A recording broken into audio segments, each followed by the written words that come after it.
Hey everybody, we'll go ahead and get started. Welcome to the next chapter of the Well-Architected Framework. We're really excited to share with you today, and at the end we'll hopefully hear back a little bit from you today. So first, thank you so much to everybody for coming. There's a lot going on. We are excited that you picked us to come and listen to today because we've got some great stuff to share with you. My name is Tim Breeden. I am an architect at Salesforce. I'm part of the Office of the Chief Architect Well-Architected team. And as we'll touch on in a moment, we are responsible for the core content on architect.salesforce.com that is part of the broader architecture program here. And I have the distinct honor to present with Miriam McCabe today. Miriam. Hi everyone. So my name is Miriam McCabe. I am a Salesforce Certified Technical Architect, or CTA, and I lead the Salesforce Architect Evangelism team at Salesforce.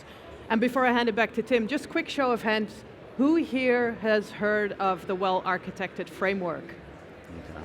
Good. All right, good. Very good. All right, terrific. Forward-looking statement, there's a good chance that some of you have seen this already, who knows, but basically the crux of it is don't make any purchasing decisions based on anything but GA products. So that's just a lot of words to say that.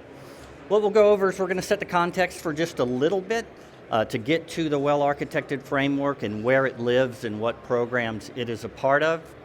And so we're going to let Miriam chat to that for a bit. I'll talk about today's Salesforce Architecture Center with a bit of a sneak peek at what's going to be evolving with that in the coming year and beyond. And a quick plug on that, Ella Marks and I at 11:30 in Theater 4 are going to go a bit more in depth on what we've done with the Architecture Center and where that's going. And then we'll get to the meat of this, which is the evolving well-architected framework. I'll share with you, some of the rationale for why, but more to the meat of it, what the framework is going to look like, and why we've put the different pieces into it with some focus that I think won't be too much of a surprise to anybody, but we think is pretty exciting. So a quick quote before Miriam goes. You need to know where you're going in order to know when you got there. This is a cool quote for a framework, because a framework is not a big bunch of bureaucracy. It's a compass to point you in the right direction, and we add to that by saying, hey, here's how to get there, and we've already given you some good information on how to know when you got there. So we'll let Miriam chat a bit about the architecture program. Yeah, thank you, Tim. And so if there's one thing that I'm excited about today, it's CDX. But if there's another thing that I'm excited about today, it's the architecture program. I am so happy to be here representing the program. And let me tell you what is special about it in my view. We are bringing you three distinct but very unified pieces that make up the architecture program together, starting with the core content that Tim was talking about. This is a deep partnership that we have with the Office of the Chief Architect. And that is a group of architects that sit deeply inside of product engineering, reporting to the chief architect, and they know every nut and bolt of the Salesforce platform. So they are very well placed to help us by providing deep, practical, and evolving technical guidance. And we have some of them here. So thank you for joining, guys. Then in the middle, there is the Architect Evangelism team. We are also here in full force. Our role is to evangelize the amazing content that is being produced by the Office of the Chief Architect, making sure that the frameworks, the decision guides, the fundamentals that they produce are also practically applicable, and inspiring and enabling you with ways that you can take that content and apply it in real life use cases. And that is not all that we do. We also go out and interact with you at community events so that we can bring back your feedback back to the Office of the Chief Architect and back to product as well. And then last but not least, our partners in marketing, they help us by making sure that all that amazing content that is produced by these two teams is actually reaching your eyes, right? That you're aware that it's there, that you're able to engage with it, that you have events where you can interact through storytelling, interact with one another, So all of this in the service of our main audience, which is Salesforce architects. But let me get one thing straight. This is not just content and programs that we create for folks that have architect in their job title. From our perspective, this content is meaningful and valuable for everybody who does any of the things that you see in this cycle, in this circle, right? So for example, if you ever take business requirements and translate those into scalable technical solutions and negotiate trade-offs, it's for you. If you are interested in the technical details and you're not so interested in marketing jargon about what products can do, this is for you. If you like to ideate, experiment with new technology, if you design state-of-the-art solutions, if you want to apply best practices, if you guide customers, your implementation teams, but also the business on what to do, if you're that trusted advisor, this is for you. This is for folks who evaluate, mitigate technical risk, make sure that solutions are secure, scalable, maintainable.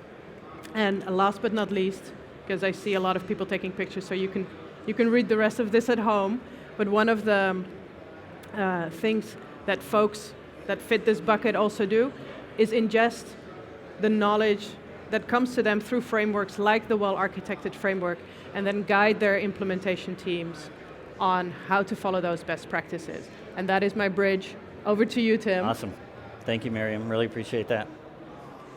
So it was good to see a while ago we had a pretty good show of hands with people who are familiar with the well-architected framework. So you're obviously familiar with the Architecture Center itself. A glimpse at that today should recognize most of this. There is the framework, and that's what we're digging into in just a little bit. But the fundamentals documents, there's a lot of those.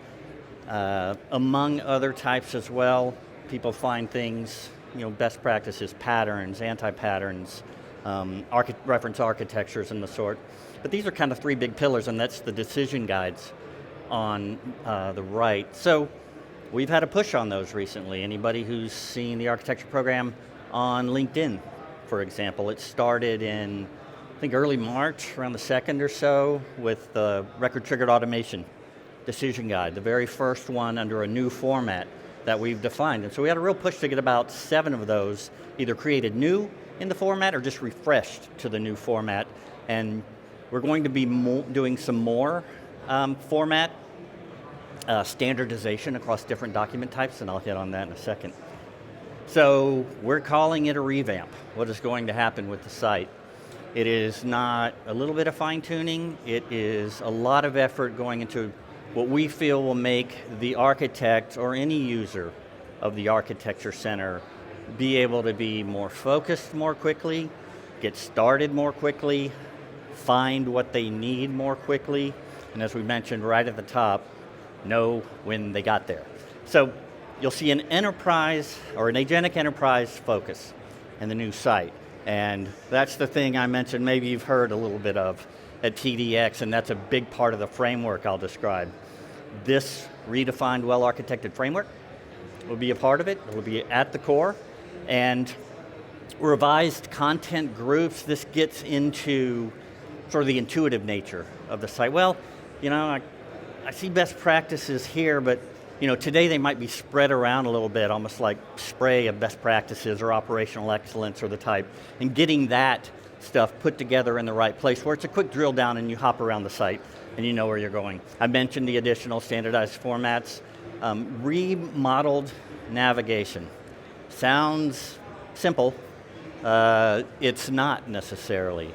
And a goal that we have is you always know where you are on the site.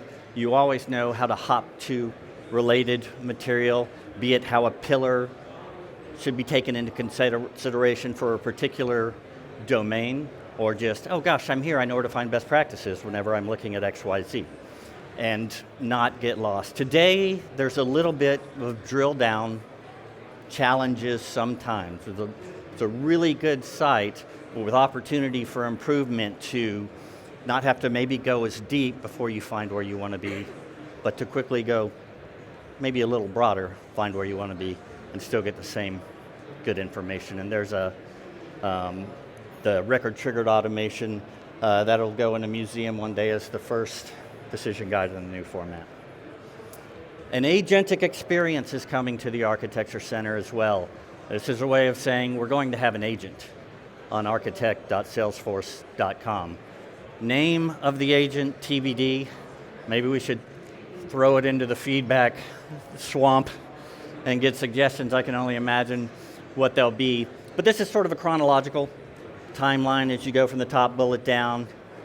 Immediately around the Dreamforce time frame, you ask your question, you get those quick answers, or citable answers, the highest level type of agentic behavior. But then we begin to narrow down. We get into decision support, well-architected reviews, troubleshooting help, and you can consider it sort of like sharpening the pencil as the agent grows and becomes more feature-rich over time, really hitting on that personalized guidance for the context that the architect or any user is using the agent for. So here we go. The evolving well-architected framework, this is the direction we're taking it. After I describe the pieces of the framework, Miriam's going to take control and ask you for a little bit of feedback, to think about a couple of things, and we'd like to hear from you somewhat at the end of the presentation. So, as I mentioned, we did this based on a ton of feedback, and we saw certain trends from talking to over 1,000 architects in all manner of forum, be it a focus group, conference like this, internal meetings with different teams within Salesforce, all the different types of folks at Adrian, it's Adrian who came to my house that time, that Miriam and her team reach out to and talk to all the time, so not done in a vacuum. And some of the trends are AI-related best practices. Get those in there, not a surprise. Make it an intuitive experience on the site. Cost, performance, and operational considerations included in the guidance on the site. Very explicit recommended best practices, and when I say explicit, we're being asked to provide opinions, strong ones, to inspire confidence, as we should, in the architect. A comprehensive checklist of sorts, a way that the user can say, hey, I've checked into this, I've checked into that, I've checked into that, I've taken these considerations into mind and those. Look at me, I'm in pretty good shape here to bring the best solution possible to the table. And fairness and non-bias in solutions. So guidance for solution design that really does line up really well with one of the Salesforce core values of equality. So that's kind of a cool alignment. So here's our first look. The Agentic Enterprise. To put it very quickly, it will be the overriding architectural driver or consideration for solutions. And why is this? Well, we know that the Agentic Enterprise is Salesforce's vision for the AI-powered organization, right? People, apps, and data, these autonomous agents working together as one system within this deeply unified platform. And the reason it's hitting so profoundly is that getting that end-to-end automation right really is going to be a competitive wedge between companies that nail it and companies that don't. But along with that innovation, the implications for architecture are fairly profound. I mean, that says why, that competitive differentiation speaks to why the agentic considerations need to be a part of an architecture design. But the stakes are now higher too, so it's not just innovation, it's a responsibility for the architect. These autonomous agents are acting on behalf of the business. I don't know who was here yesterday that just heard the story about $48,000 worth of tokens being purchased immediately. I mean, it was humorous, but these things compound themselves with autonomous agents, if not architected correctly. So, exciting innovation, also exciting with the challenges and the stakes. So we're moving from a topic-based model which you've seen the easy, adaptable, easy, trusted, adaptable framework. And we call those topics, and you drill down into those. We're calling them pillars now. The first of what will be 6 is trust. This is the number 1 Salesforce core value. What you might expect to be in there is what we are thinking will be in there. Security, obviously data privacy, things like principle of least privilege, not just for the human, but for the agent as well. Meeting standards, compliance standards, laws, both explicitly, say, codified, but also de facto standards, so meeting those and surpassing them. Reliability. Systems need to stay up, and when they don't, they need to bounce back really quickly. So taking into consideration when the design is happening, being able to handle planned and unplanned downtime, planned and unplanned growth, potentially, as well as ensuring that the system maintains SLAs under any operating condition, so you're not suddenly affected by spikes and whatnot. Kind of the obvious, straightforward architecture consideration, but that also speaks to what we're doing here, is making these recognizable pillars. I see trust, kind of know that security. Reliability, I'm an architect, I know what reliability is, right? So we're getting, I would say, a concreteness to this, that maybe industry pillar recognizable. Operational excellence, a huge part of this is observability, deep insight into system decision making is important. Automating call them routine tasks, from configuration to deployment of the system, providing self-service capabilities for monitoring and troubleshooting and the like, and you can even imagine things like CI/CD being a little bit mentioned here, right? So this can run rich. Resource optimization, so certainly performance is a big part of this. You want to use your resources as efficiently as possible, but also modular design, say, for components, so that they can be reused easily. And performance is a matter of minimizing latency in all user interactions or otherwise as well. So speaks directly to the heart of resource optimization. Cost optimization. This is an interesting pillar. It is not about, hey, I'm going to wring every ounce of functionality out of every dollar spent, out of every penny spent. That's not what it is. It's the architect being aware of business objectives and aligning IT spending to those, business value, aligning the spending on feature value with budget. And as a leader, the architect fostering a culture of cost awareness. It's not, here's an example. A company, a business has a seasonal need to sell a whole bunch of stuff really fast because there's a massive revenue opportunity there.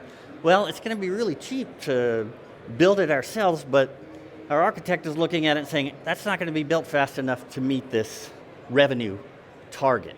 So yeah, it's going to cost more to go ahead with the licensing and get this thing up and ready, but there's a revenue target bigger than the cost of either.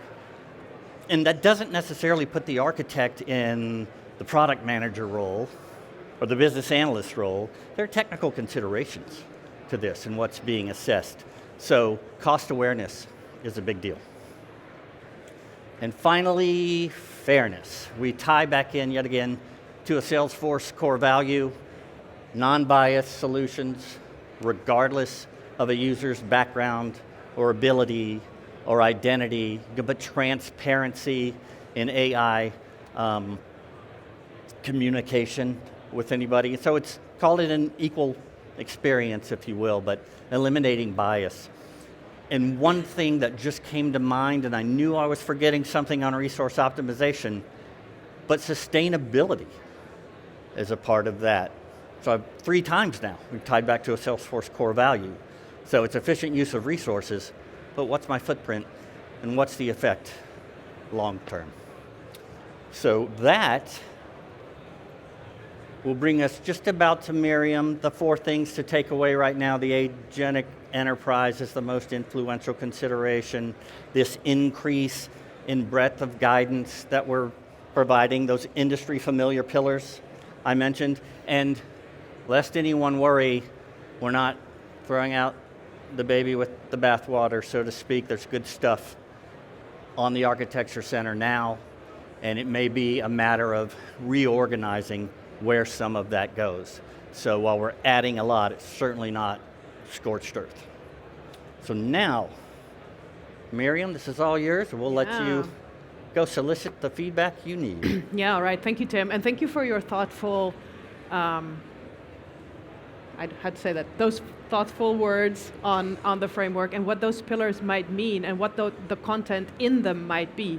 Now, the challenge for us, and what I would love to do with you today, is to see if we can kind of build out this board a little bit, right? I think there were already some bullets with some question marks, but what we would really like to do is hear from you and get your thoughts on, and I actually need to go back to the deck quickly because I have a couple of questions that I would like you to take a look at and keep in mind as we'll have some mic runners run around.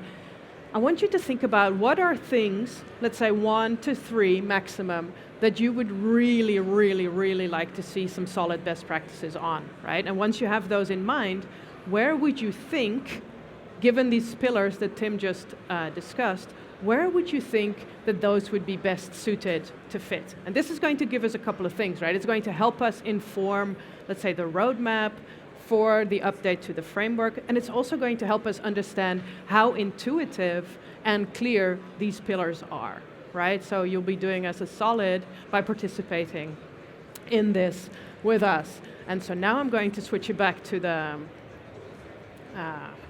the light board. Yeah, to the light board. And what I'm going to do is I'm going to ask you to think about those things that you want best practices on. Do we need a stagehand? Yeah. If you could switch us back, Annalise. Yeah. All right. So I want to see some hands going up. Yes, we have a hand there. Can we hear from you? So what are some of the things that you want best practices on, and where should they go? So what I struggle with, I think, the most, at least in my organization, is I don't see any developer-centric best practices for continuous integration landscape. I know that DevOps Center is a great thing, right? But this is a little bit more oriented towards admins. And when you like to build something more complex for the big organizations, I always need to reach out for some resources outside of Salesforce. So this is awesome. Really something. So that sounds like a continuous integration on the enterprise scale. Where do you want it for developers? Operational excellence. All right.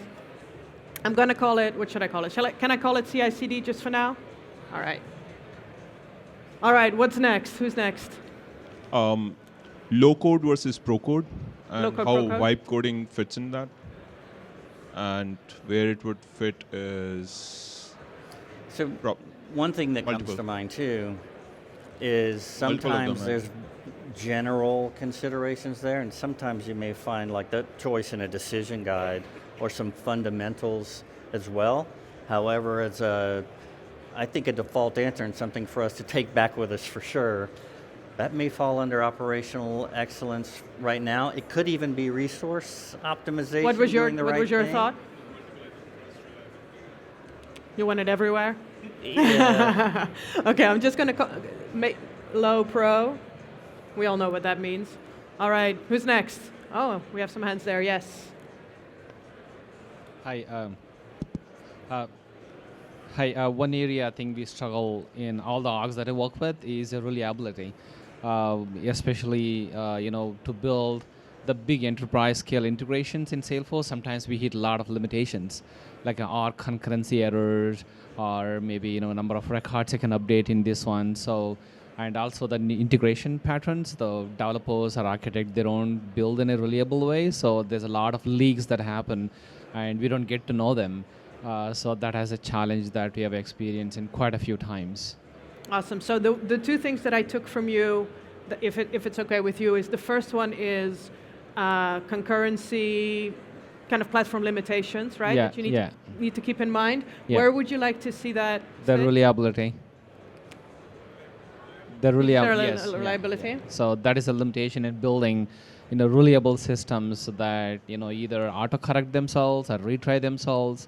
So right now it is all the leaks, and then we get to know when users complain and say, hey, it's not working. We go back and check, hey, something failed. And the other one that you talked about was? It's the same thing, associated with the same thing. Like but one then is the the integration platform patterns limitations, kind of and thing, then which is actually like almost like the low code pro code. It's more like some of the guides that we have. Yeah. But as a consideration. yeah, it's still in the reliability. I mean, the two prongs of that. One is a Salesforce limitation in sometimes building these reliable systems, and then sometimes the programmer errors in not following the best practices to build in a reliable way. So those two combined is resulting a lot of unreliable integrations. Yeah. It's almost like a parking lot section that we need to take back with us and say, what dots how does it do we all want to fit make together? sure this go into? Yeah. 100%. Yes, we had another hand there. Yes. Maybe something about adoption and change management. Love that. And where would you, given these pillars, where do you think adoption and change management would go? Resource or Resource cost optimization? Yeah, resource or cost Okay. optimization. Adoption, so key. Maybe even fairness, because there can be some people left out, not trained well enough. I'm sorry, I didn't hear Maybe that. even fairness would. Fairness? Yeah. Yeah, it could go there too. Yeah.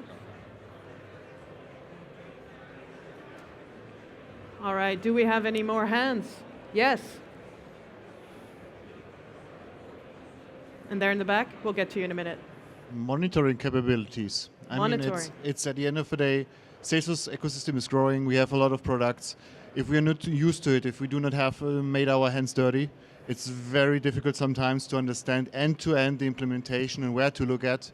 Having a central guide of at least which tools and features do I have, and then having as an architect the possibility to see if my design value is really materializing. Yeah.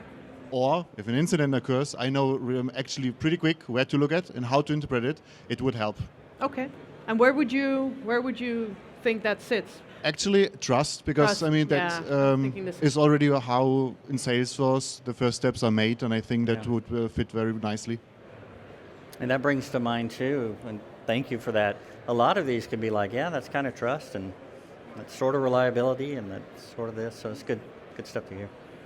Did we have another mic? Because we have somebody in the back that I actually promised the, and then you'll get, okay. So we'll do the person in the back first, and then you'll go, okay? Yes. Under the cost optimization, it'd be nice to see some more information about what options are.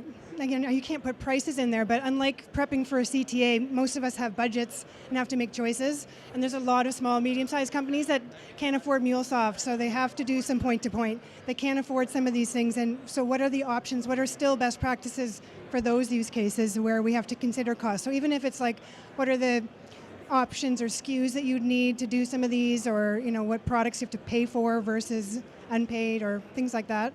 And how would you translate that kind of like as an architect preparing for a CTA? How would you want to see that? Like, do you want to see like numbers, like cost numbers? Well, yeah, I don't know. Maybe more like this is like enterprise, like big Coca-Cola, or unlimited budget, and this is real life for medium-sized business. So yeah, maybe even like number of dollar signs. It's just a scale. Like you can't obviously put prices, but something like that, so we get a feel for if you are in the middle. What are your best practices for that? I'm going to call it price scale, although I like the dollar signs. I think that's a really nice visualization. So then, yes. Yeah, mine's like an extension to that. It's also probably on cost optimization.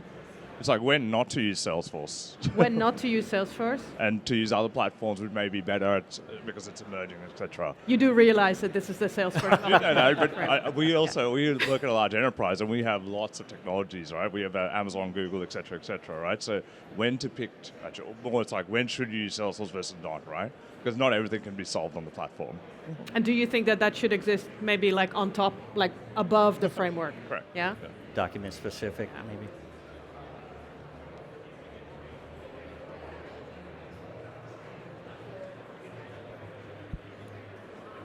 Oh, yeah, so we have one here, and then we have the next one can, if somebody can take the mic over to here. Yes, go ahead. This probably sits between reliability and operational excellence, but probably testing. I feel Testing. like, writing tests is trivial, but when you have hundreds, if not thousands, of integration tests, takes a really long time. And I think having more strategies or patterns in a well-architected guide would help with that Yes, testing infrastructure. 1,000,000%. And where would you see testing given these pillars? Maybe it's in between reliability and operational excellence, but maybe CI/CD. Yeah, I like that. I'm going to put it here because that is something that you can do on a light board. You can just put it between pillars. That's clever. And then I'll let you figure it out. My thought was governance around shared S objects. Sometimes S objects like account and contact are shared between the sales team, the service team, and the marketing team. And it becomes a little hard to figure out who owns what, how do you write flows and triggers that need to be shared, and how do you prevent each other from kind of stepping on your toes while allowing each team to run independently and be successful in their own right without always having to collaborate on every single feature they're building. Yeah. There's so many ways that this could go. I'm thinking this says something about like business process, best practices, but it also says something about maybe sharing, right? Yeah, and coming up with subdomains and domains and just having a ubiquitous language with your business partners on where the delineation is for them for accounts that sales owns or accounts concepts that marketing owns. And Yes. And where would you see that? I feel like that's operational excellence. Operational excellence. And how should I summarize it? S object governance or core S objects. Do you mind if I just call it object governance? Yeah, for sure. Yeah. Can I share a second one too? A second thought I had? Yeah, sure. So this one's less technical, but it's around team structure. Sometimes as an architect, you might have a team that is primarily made up of like folks who took the computer science route, they're senior software engineers, and when you put out technical guidance around flow versus Apex, regardless of density, sometimes it feels a little silly to ask a bunch of senior software engineers to build flows. And sometimes those types of non-functional requirements, you have to then argue with architects of, hey, yeah, that is a Salesforce best practice, but realistically our team can vibe code this Apex class like that versus clicking around the flow. We're going to be moving slower. So some of those considerations may be around resource optimization and but then like the human resources human optimization. resources, So then bringing in the skills component. Yeah. Yes. Yeah. And that reminds me, Miriam, that one thing that we are acutely aware of is it's a broad swath of users, of architects that are coming to the site, and we're actively figuring out the best way to provide guidance that can meet the needs of a lot of people. Okay. Do we have another one? We still have a few minutes. Yeah, I have just one question. So as an architect, so this is not just Salesforce, but I'm like thinking more of a platform evaluation, like, where you have a platform, like it's a combination of LangChain, LangGraph, LangSmith, which gives you a full picture of the trust, reliability, observability. And if on the other side, where you have the whole Agentforce suite, now we have been talking about headless 360 and everything, and so on and so forth is coming. So as an architect, what are the best or the appropriate Agentic Enterprise guidelines to evaluate the platforms? Because we are an architect, right? We are not just, hey, we are a Salesforce architect or a open source architect.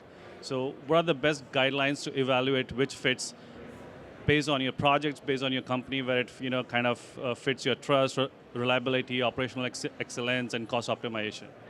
Awesome, and I think that kind of sounds like it should fit under the Agentic Enterprise. And then how do I manage that end-to-end tools landscape or apps landscape, however you want to call it? And cross-pillar sound to it, Miriam.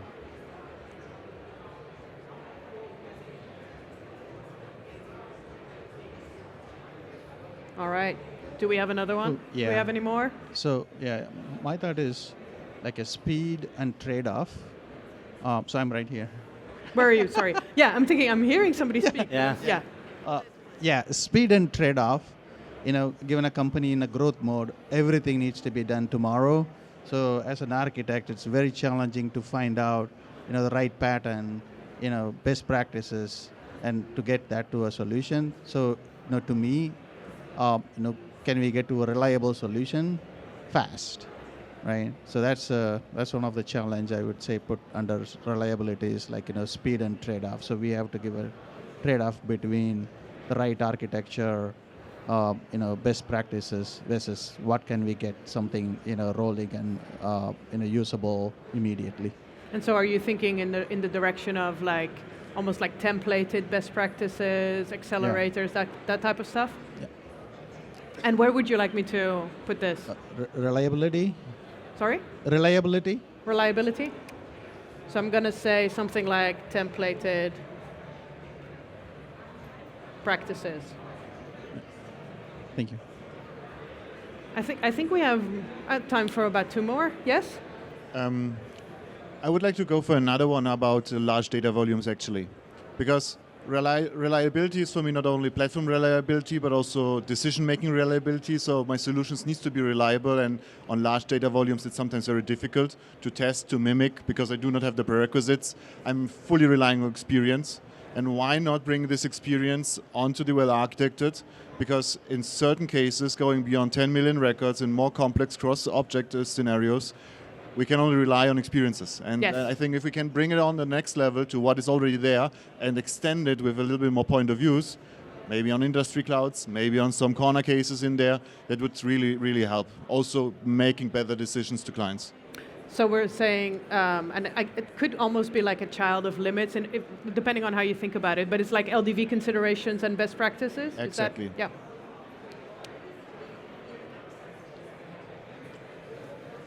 All right, I think we're going to do one more if we have any takers.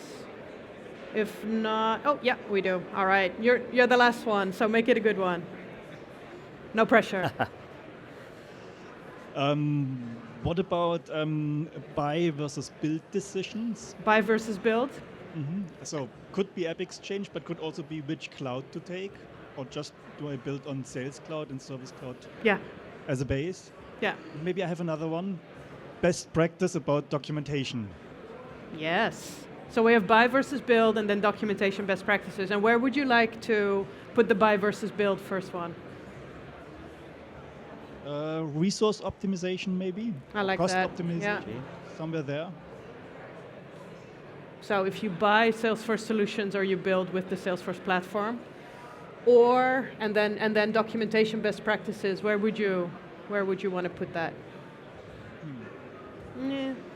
Reliability and maybe reliability. Cost, maybe. I do feel that we have some that are, I'm not going to say more popular, but there's more things that come to mind. It's been interesting watch it unfold. Yeah. The conversations we have are going to be great on this.